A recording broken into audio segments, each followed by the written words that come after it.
It occurred during Daniel's lavish gathering, one of those dazzling evenings when every guest exuded conceit, as if it were a signature scent.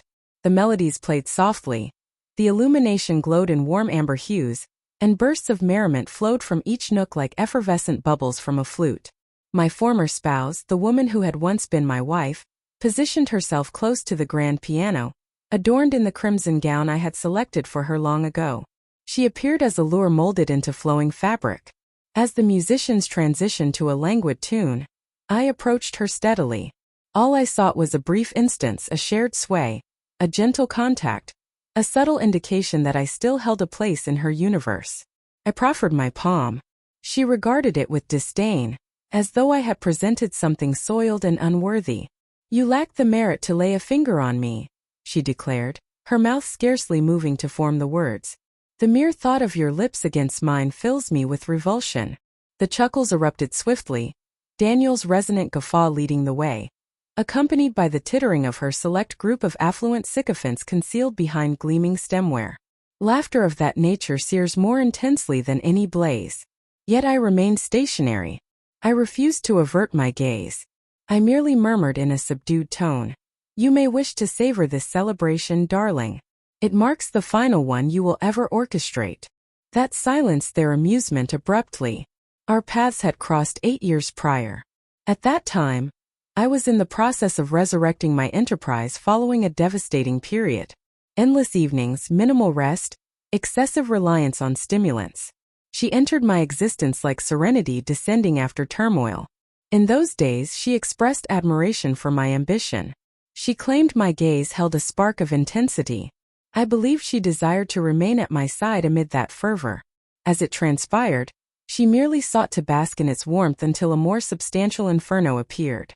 She wed me envisioning my future success. Subsequently, she exchanged me for an individual who had already attained it. Initially, I failed to perceive the transformation. The alteration unfolded gradually.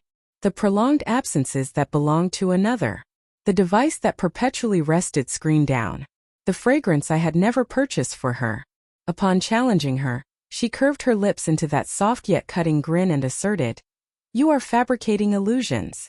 Manipulation cloaked in tenderness. However, reality possesses a manner of seeping through even the finest threads. It manifested via an electronic message. She had directed it to an incorrect recipient. Or perhaps destiny ensured it reached me. A booking for an evening meal. 2 identities listed, hers alongside Daniel's. The person I had regarded as my sibling in spirit, my financial backer, my confidant. That evening I refrained from fury. I avoided shattering any vessel or hurling accusations. I simply occupied a shadowed space and fixated on the display until its radiance burned against my skin like flames. In that instant an insight dawned upon me. Affection renders one sightless, whereas treachery imparts clarity of vision. The following dawn, I contacted my legal advisor. Discreetly, without spectacle, I relocated 50% of my holdings to a fresh entity registered under an alternate designation. An arrangement beyond her reach in the separation proceedings she remained unaware were imminent. Thereafter I revised my testament, my equities, my fiduciary arrangements. Every element bearing my identity vanished from accessibility. She presumed she was depleting my resources. In truth, the repositories she utilized were mere illusions I had fabricated many moons earlier. Every withdrawal she executed, every extravagance she acquired using what she believed was joint wealth, drew exclusively from her portion. And I permitted her to continue unchecked. I allowed her to fashion her own noose. In parallel, the charismatic and self-assured Daniel remained oblivious to the fact that the information I had supplied him, the documents he employed to finalize his forthcoming major transaction, were infused with judicial toxins. An erroneously registered brand mark, an absent permit, a concealed obligation, elements that would emerge solely upon the agreement's consummation, triggering a cascade of litigation. They assumed my ignorance. In reality, I exercised restraint. Thus, when Daniel extended the summons to his festivities, I responded affirmatively. I grinned broadly, exchanged firm grips, partook of his vintages. I even extended felicitations regarding his impending consolidation. I maintained the identical composed demeanor that led others to confuse reticence with frailty. And as she demeaned me before the assembled crowd, I offered no rebuttal. Such a response proved unnecessary. The timer had already initiated its descent. For on that very occasion, as they raised glasses to their own hubris, Daniel's corporate network plunged into obscurity. The records evaporated. Backers withdrew support. The alliance disintegrated prior to the clock striking 12. By daybreak, media channels were already labeling it a devastating intrusion.